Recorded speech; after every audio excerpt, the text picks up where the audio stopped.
दोस्तों, पौधों को स्वस्थ रहने के लिए बहुत सारे न्यूट्रिएंट्स की ज़रूरत पड़ती है।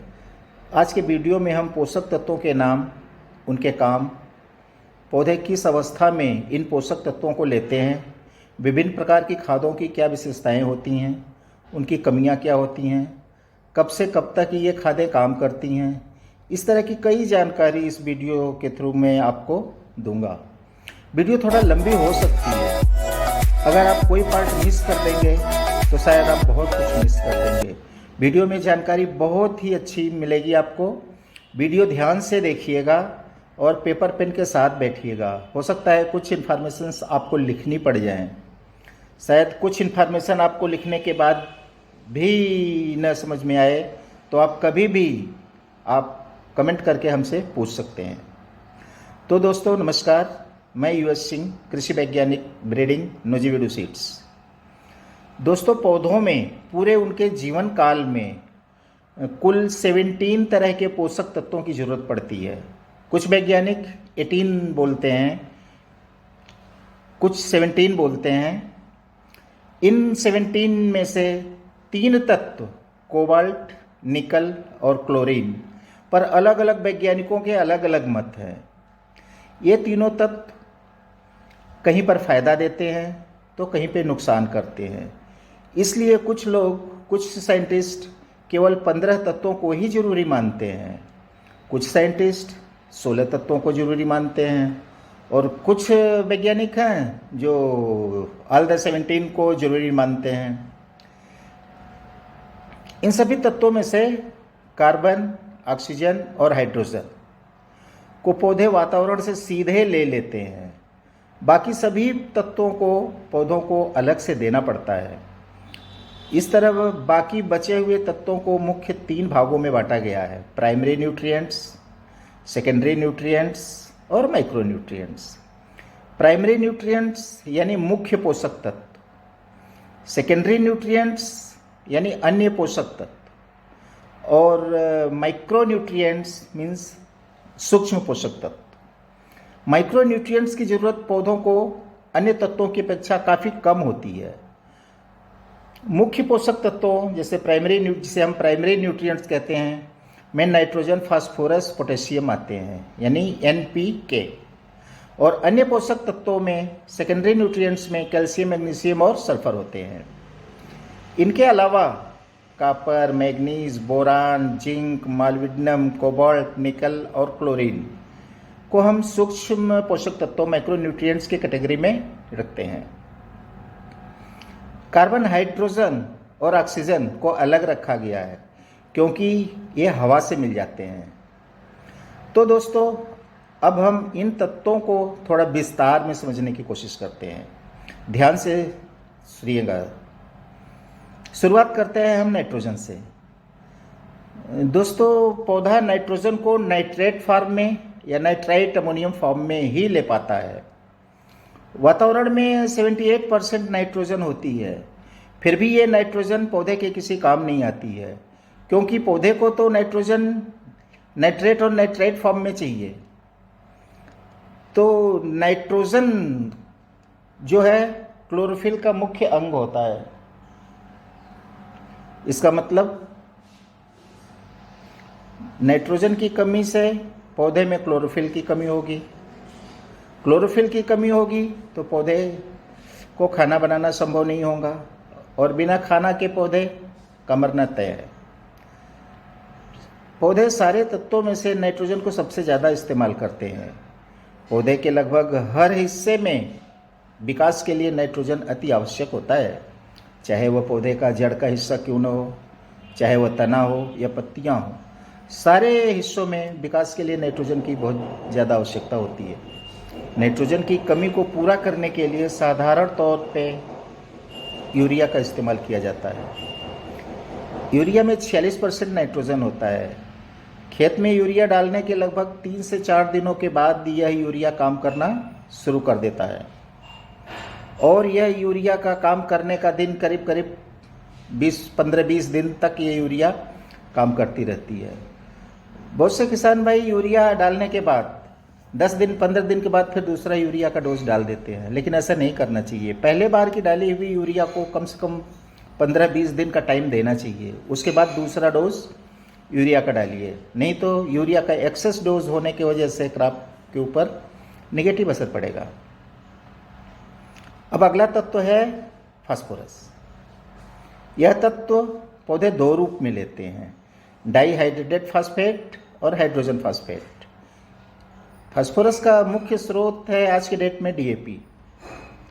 डीएपी में 18% नाइट्रोजन और 46% फास्फोरस होता है। इस तरह से जिन खादों में 2 या 2 से अधिक तत्व पाए जाते हैं उन्हें कॉम्प्लेक्स खाद या जटिल खाद कहते हैं। इन खादों के सभी तत्व अलग अलग तरीके से आपस में बंधे रहते हैं। अगर ये आपस में बंधे नहीं हों तो ये आपस में रिएक्शन करके उसके असर को कम कर देते हैं। इसलिए इन खादों में सभी तत्वों को अलग तरीके से बांध के रखा जाता है। इनके उदाहरण हैं डीएपी, एनपीके, 12-32-16, 19-19-19 इत्यादि। डीएपी में जो 18% नाइट्रोजन होता है उनमें से 15% अमोनियम नाइट्रेट होता है और 46% फास्फोरस में से 39% पानी में घुलता है, बाकी मिट्टी में ही जाकर घुलते हैं।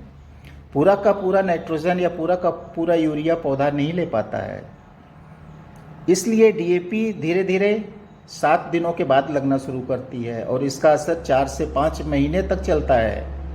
जो हम डीएपी आज डालते हैं उसका असर हम तुरंत ढूंढने लग जाते हैं, लेकिन ऐसा नहीं है। 7-8 दिनों के बाद इसका असर दिखने लगता है और असर लंबे टाइम तक चलता है। दोस्तों, फास्फोरस पौधों के संपूर्ण बढ़वार में मदद करता है। प्लांट की ग्रोथ में फास्फोरस का बहुत बड़ा रोल होता है, जड़ों के विकास में मदद करता है और बीज बनने की पूरी प्रक्रिया में फास्फोरस का बहुत बड़ा रोल होता है। दोस्तों, यदि आपके खेत में ज़मीन में पीएच ज़्यादा है, सॉइल का पीएच ज़्यादा है, तो फास्फोरस की पूर्ति के लिए डीएपी कभी नहीं देना चाहिए, क्योंकि डीएपी का पीएच स्वयं में ही बहुत ज़्यादा होता है। इस केस में फास्फोरस की पूर्ति के लिए आपको एसएसपी का प्रयोग करना चाहिए, क्योंकि एसएसपी का पीएच स्वयं में बहुत कम होता है। इस तरह सॉइल को देखते हुए, सॉइल का पीएच को देखते हुए हमें फास्फोरस की मात्रा की पूर्ति करना चाहिए। अब हम बात करते हैं पोटास की। दोस्तों, पोटास पौधों की सुरक्षा के लिए सुरक्षा कवच का काम करता है। पौधे में खाने को इधर से उधर भेजने का काम होता है पोटास का।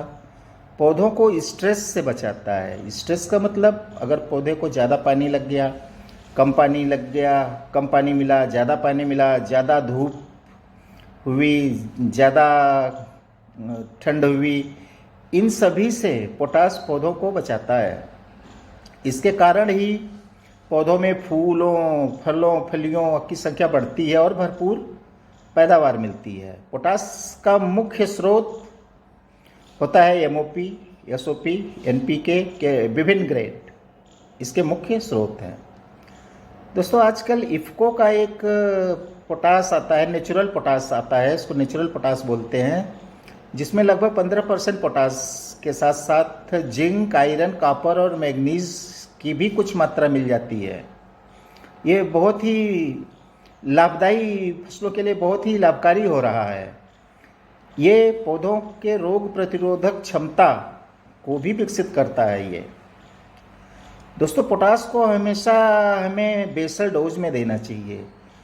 जब हम खेत की तैयारी करते हैं, लैंड प्रिपरेशन करते हैं, उस टाइम बेसल डोज में ही पोटास को देना चाहिए। बेसल डोज में पोटास को देने से फ़ायदा ये होता है कि पूरा का पूरा पोटास पौधे जड़ों के थ्रू ले लेते हैं और पौधे को स्वस्थ और हेल्दी बनाए रखते हैं। अब हम देखते हैं सेकेंडरी तत्व जो हैं कैल्शियम, मैग्नीशियम और सल्फर, इसके बारे में थोड़ा जानते हैं। कैल्शियम का काम क्या होता है? यह पौधों की कोशिकाओं में दीवार बनाने में सहायक होती है, सेल वॉल में ये सहायक होती है। नई जड़ों के विकास में भी बहुत मदद करती है और पौधे में फुटाव, कल्ले फूटना, टिलरिंग, इन सब में कैल्शियम का बहुत बड़ा रोल होता है। पौधे इसकी पूर्ति एसएसपी, कैल्शियम नाइट्रेट, चूना आदि से करते हैं। दूसरा तत्व है मैग्नीशियम। यह पौधों में खाना पहुंचाने में मदद करता है। क्लोरोफिल में भी मैग्नीशियम का एक तत्व होता है।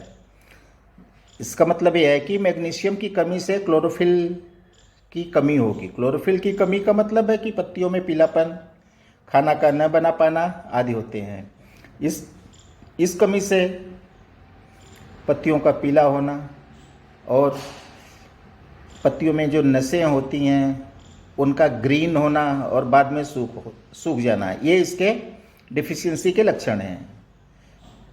इसका मुख्य सोर्स क्या होता है? मैग्नीशियम सल्फेट मैग्नीशियम का मुख्य सोर्स है। अब हम सल्फर की बात करते हैं। सल्फर को तो कई लोग चौथा मुख्य तत्व एनपीके के बाद कहते हैं। एनपीके 3 मुख्य तत्व हैं, इसके बाद बहुत सारे वैज्ञानिक सल्फर को भी चौथा तत्व मानते हैं। इसकी ज़रूरत अमीनो एसिड, प्रोटीन और तेल बनाने में बहुत ज़्यादा होती है। दलहनी व तिलहनी फसलों में इसकी ज़्यादा ज़रूरत होती है। सल्फर की कमी से पौधा नाइट्रोजन को भी सही ढंग से इस्तेमाल नहीं कर पाता। इसलिए नाइट्रोजन और सल्फर को एक दूसरे के संबंधी कहते हैं, एक दूसरे के पूरक हैं।